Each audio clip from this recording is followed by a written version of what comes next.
Hello, I'm your host, Brian Callanan. How will a wave of newly elected progressive local leaders respond to homelessness as the regional authority dedicated to that crisis faces major budget cuts and other challenges? Seattle and King County voters have said, out with the old and in with the new. Good afternoon, Seattle Police Outreach. Anybody home? But a decades-old challenge of homelessness isn't going anywhere. I talked to you yesterday. The King County Regional Homelessness Authority is struggling with budget cuts, dwindling support from the federal government, and criticisms from the county's executive-elect, too. The Regional Homelessness Authority has not produced the results that we would like to see. And Seattle Mayor-elect Katie Wilson is under pressure to deliver on her campaign promise to add 4,000 shelter units. What we've seen over the last 4 years is that Seattle has lost shelter capacity every single year. How will the change in local leadership and federal threats to our region's Housing First strategy shape the work of homelessness agencies countywide? We're actually making it harder for people to stay housed. Our panel weighs in. How do we stop this inflow? It's not a one-size-fits-all, so we need to think about the continuum of support. New York City actually has a bigger homelessness population, but Seattle has a larger unsheltered homeless population than New York City. Asking advocates some hard-hitting homelessness questions. Next on City Inside Out.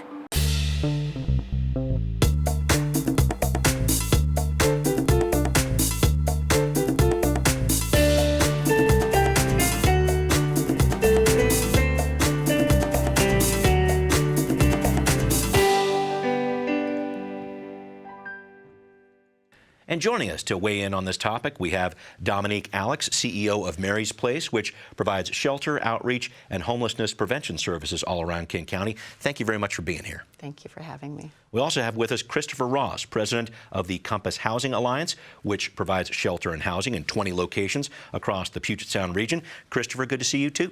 Thanks for having me. And also with us, John Grant, Chief Strategy Officer of Lehigh, the Low Income Housing Institute, which provides affordable housing and shelter all around our region here. John, good to see you again. Thanks for having me.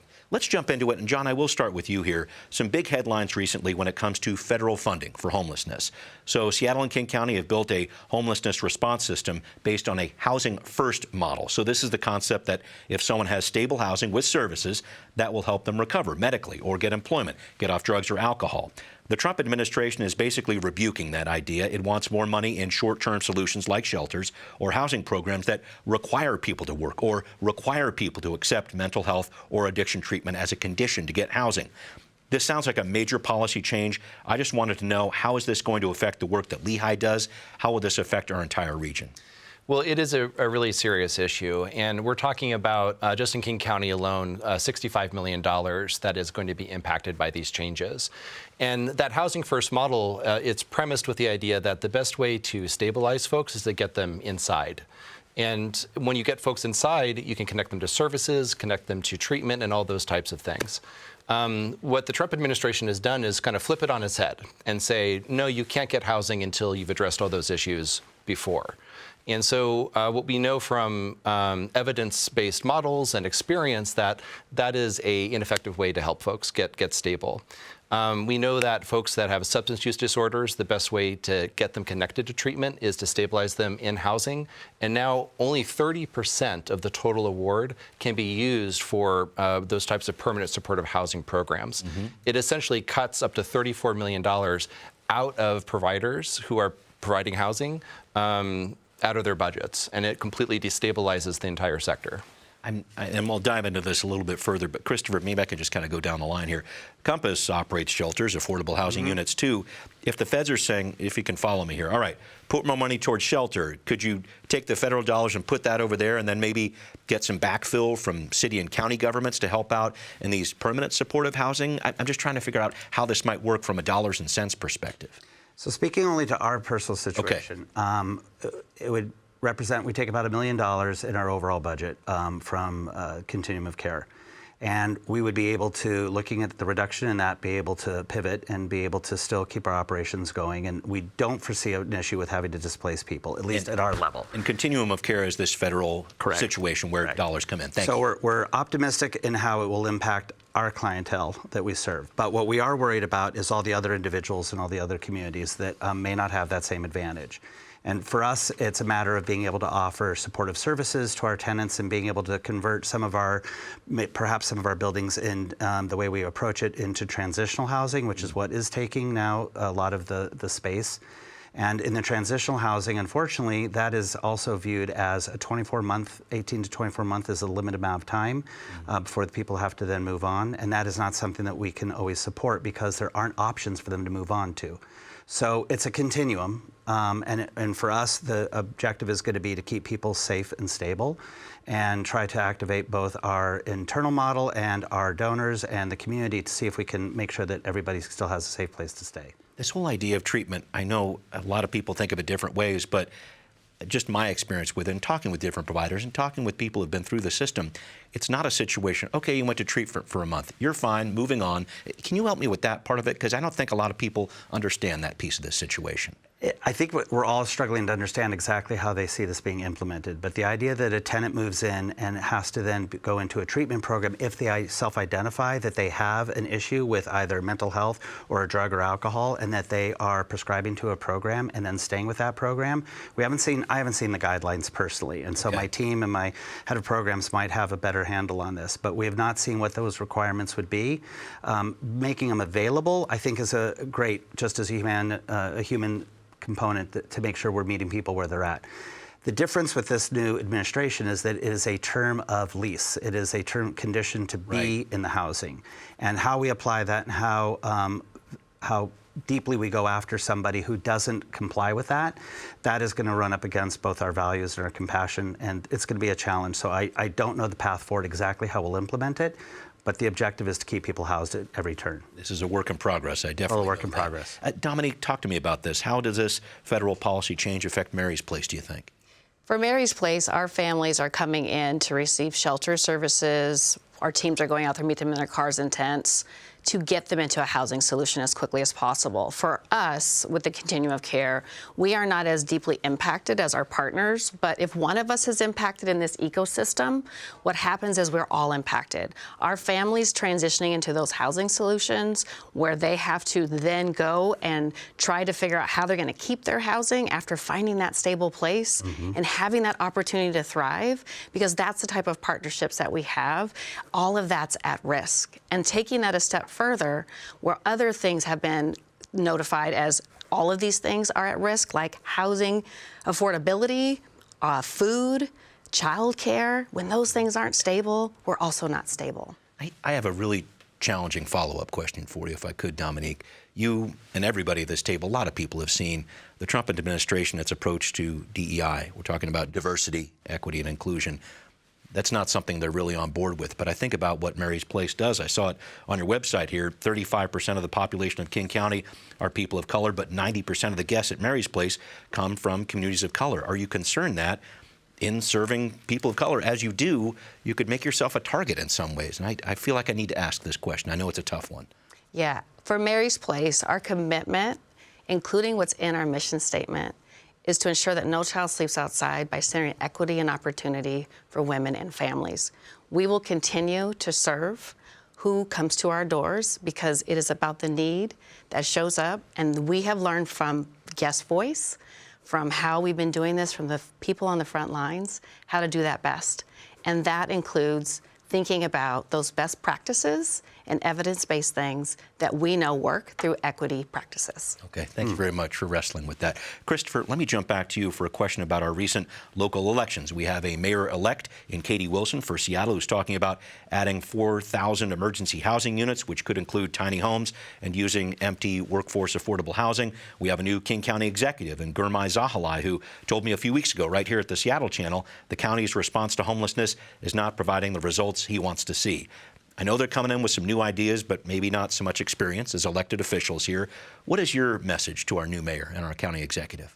What a great opportunity. I would want to stress that the focus needs to be bringing people in so that they have safety, but a pathway to housing. And we are having a moment. So we know through our point-in-time count that King County has over 16,000 people that are homeless at any given moment in time. And I believe our current shelter count for beds is somewhere around 6,000. So easy math, there's about 10,000 people sleeping unsheltered. That's either in tents or cars or doorways or parks. And we need a cogent plan to address that 10,000 person shortfall while also looking at permanent supportive housing in some capacity for them to graduate into. Okay, thank you for that. Dominique, if you had a wish list for the city and county, what would that be? What are you hoping for from these new administrations? One of the things that I can say right now is we operate the emergency intake line for all of families seeking emergency shelter. And every day we're getting 50 to 60 calls of families seeking shelter tonight. But because the system is so full across the county, only 1 or 2 are coming in a week. And so for us, it is really thinking about how do we stop this inflow? It's not a one-size-fits-all, so we need to think about the continuum of support between when someone is in crisis and how do we meet them to how do we stably house them, but most importantly, how do we prevent them from coming back or at all? Yeah. So we can reduce trauma on children, keep families together, and keep people housed. It is way more cost-effective and humane. Right, I hear what you're saying. John, let me jump over to you because I know you've heard it over the years. Local leaders talk about building more shelter space on the campaign trail, only to see these visions not come to fruition. This time around, do you actually see Lehigh's dream of a major expansion of tiny house villages, for example? Is that going to come true? I believe, I like to believe that it's possible. We are down at City Hall constantly talking to council members about the need to invest in emergency shelter and enhanced shelter programs like tiny house villages. And we saw tremendous gains. We saw $11 million included in the budget to expand shelter. But then the news came out about the COC funds that fund permanent supportive housing get cut. And the council, had little choice but to encumber those funds to find out what happens to the COC dollars. So now that shelter money is in jeopardy.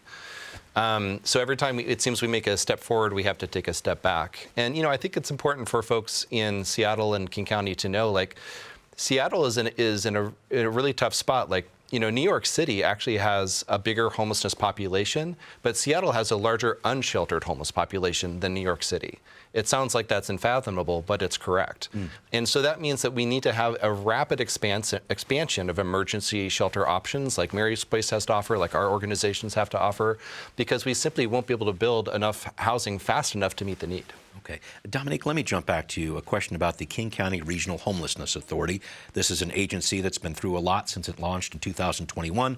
Recently, the authority had to cut 13 employees. That's a 22% reduction in staff due to some budget concerns. It's had 5 leaders in the past 4 years. I mentioned before that the executive-elect is not all that happy with the results of the regional approach here that's going on. I know Mary's Place has received funding from KCRHA in the past, so I need to ask another challenging question if I can. Does the county need the KCRHA? Should it be eliminated? What do you think about that? We believe in this regional approach. We need a system that can bring providers together. We need to know data that's centralized. We need to understand what the resources and the need are in our community. So from a place of do we need KCRHA to work? Yes, I do believe so. And I do believe that if we all work together and we listen to the people who are providers, the people who have lived experience, and we work together with our public and private partners, we can make this work. But it is going to take all of us to see its success. Okay. John, I know that Lehigh has raised concerns about KCRHA in the past, but your organization has received some funding from the authority, too, to help build some tiny homes, for example. Do you think the authority should be eliminated, or what role do you see the KCRHA playing going forward here? Well, I think it's important to remember that KCRHA is a combination of the city of Seattle, King County, and other cities in the region. Mm-hmm. And the idea there is really you can't really kick the can down the road. You can't pass the buck. At the end of the day, it's still the city and the county making these funding decisions on how to support KCRHA. So if we're seeing an overall deficit in the needs of shelter, needs of housing, KCRHA is not the institution to fix that. It's still the city and the county and the elected leaders that make those decisions to fund those priorities to enable KCRHA to implement its mission.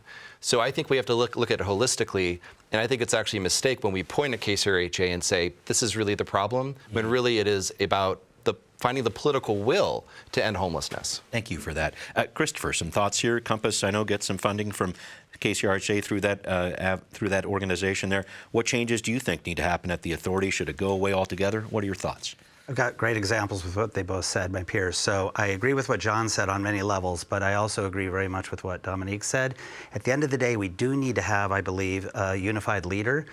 We need to have a cohesive plan, and we do need to have direction, and having it broken into disparate areas or different leadership in different cities is not going to work. We've proven that model. It doesn't work. So I don't think KCRHA has actually had a fair shake in that it has gone through 5 leaders. It has gone through a lot of changes. It's gone through, I believe, 3 mayors in the period of time. Right. So it's very hard for an organization to normalize, and I'm a personal advocate of, I think, this team, and Kelly Kinnison, Dr. Kinnison, the head of KCRHA, I believe have the right smarts and IP and compassion forward to actually lead the organization. We just need to get behind it and let them get traction. Okay. It's only been a year since she's been in position. It's a good point, and I know there's a lot happening with that organization. So we will see over the next year here. Christopher, I know we've been talking about a lot of tough news here on the homelessness front. I wonder if I could point towards some of the positive news or maybe some brighter news too. I understand Compass has an announcement coming up. Can we talk about that on the show, please? Sure, I'd be happy to. So we're starting some new affordable housing projects, both in the King County and also looking up in Whatcom and down in Pierce County. So getting back in the affordable housing space is something that we're really excited about, but it is a slow process because it takes many years.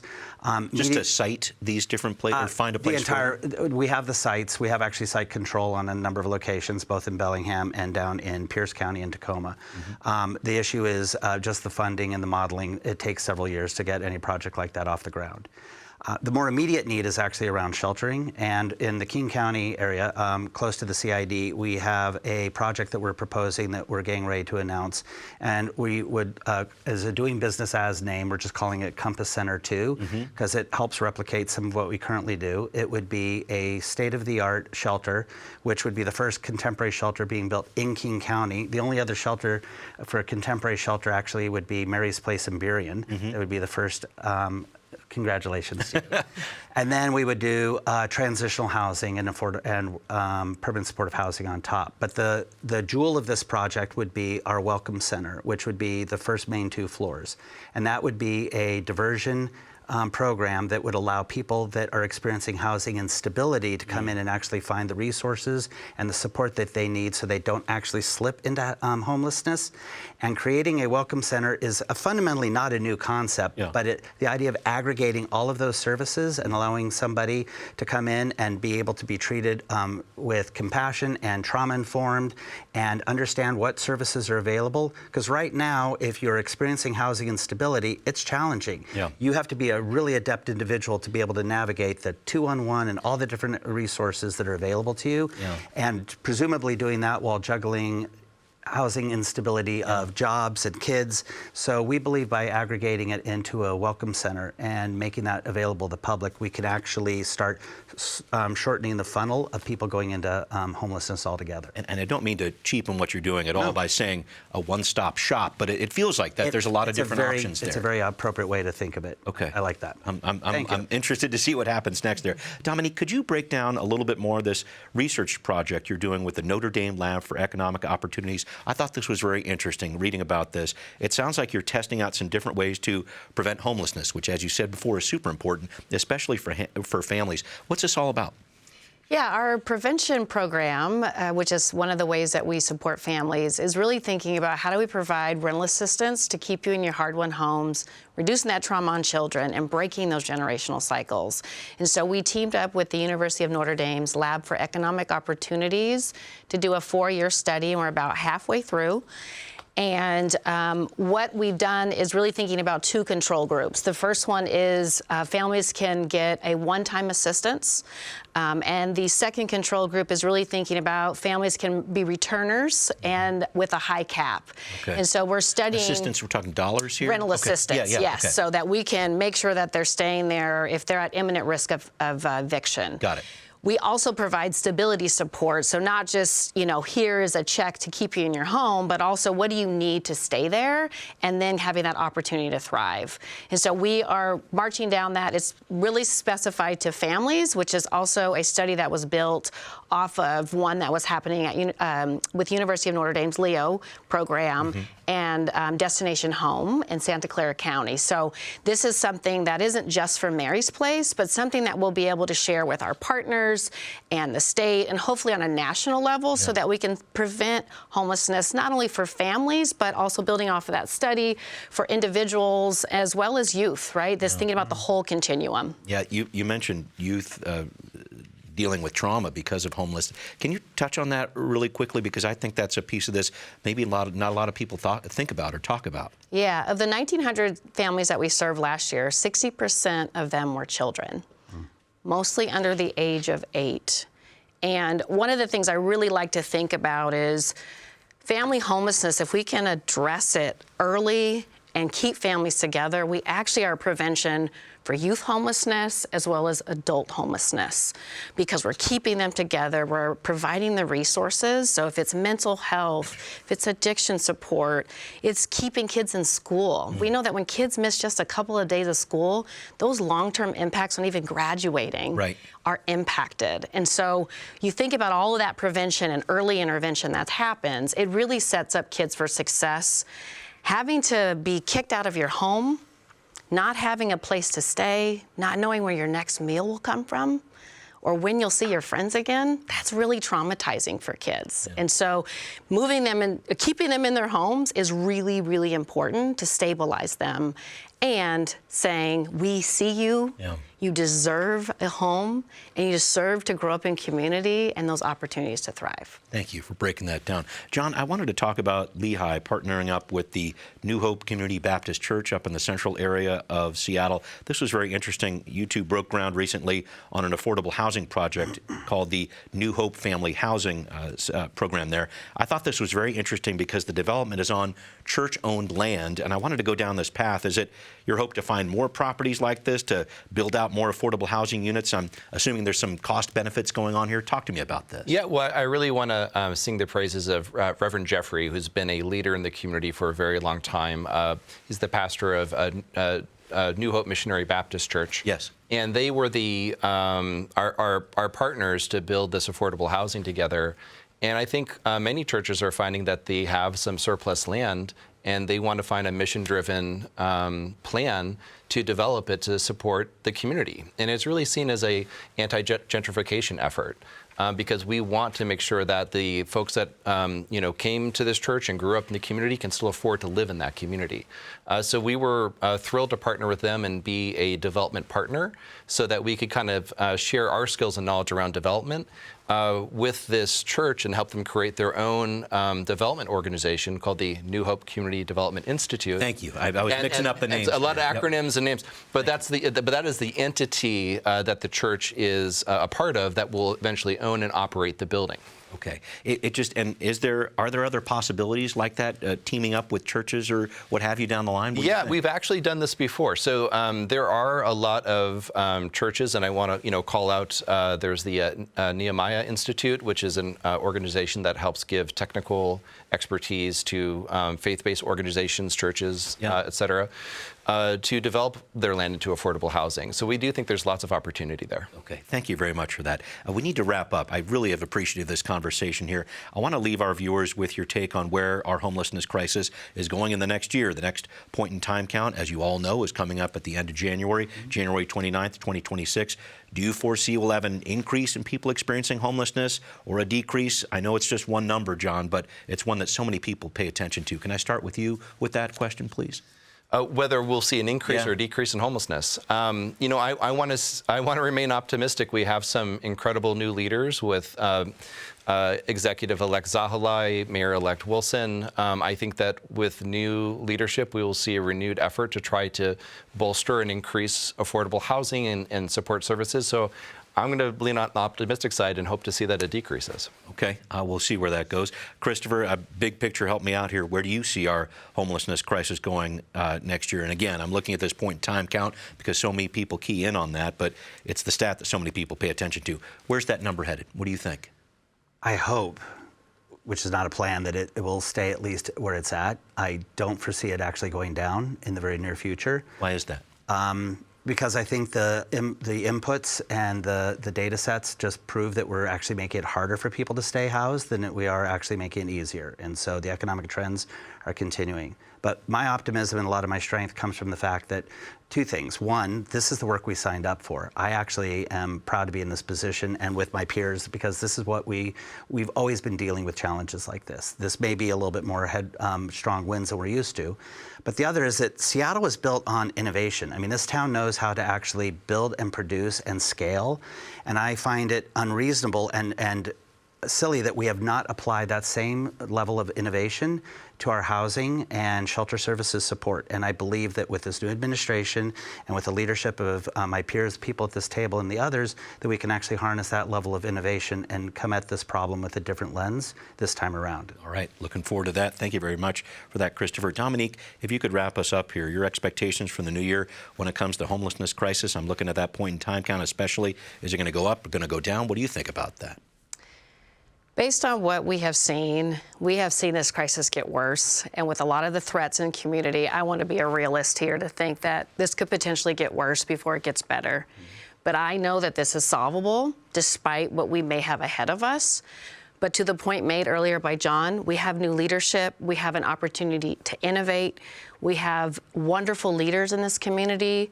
And so one of the things that I would say is, even though it's going to get worse, potentially here, we have done this before. Yes. We just went through the pandemic and our community stepped up big. There was a lot of support and a lot of great minds together, and we solved some things. So I believe that this is solvable and it's going to take some time. So I'm asking for patience because I think a lot of times we want things quickly to happen. Yeah. But together, it's possible to make things better in this community and to keep people housed. Thank you for that, and we will be right back. What are people saying online about how our region is responding to the homelessness crisis? One person writes, "Housing First does not work. Show me the results or stop funding failure. Full transparency, open data, or stop the hemorrhaging of taxpayers' money." Another says, "Housing First was developed because Treatment First failed. If coerced care was the most effective approach, Housing First would never have been invented." We'd like to know what you think. Send us an email at contact@seattlechannel.org or find us on social media. Very thankful for that input. John Grant, Christopher Ross, and also Dominique, Alex. I'm so glad that you were here too. Thanks for being here. Thank you. And we will see you next time on City Inside Out.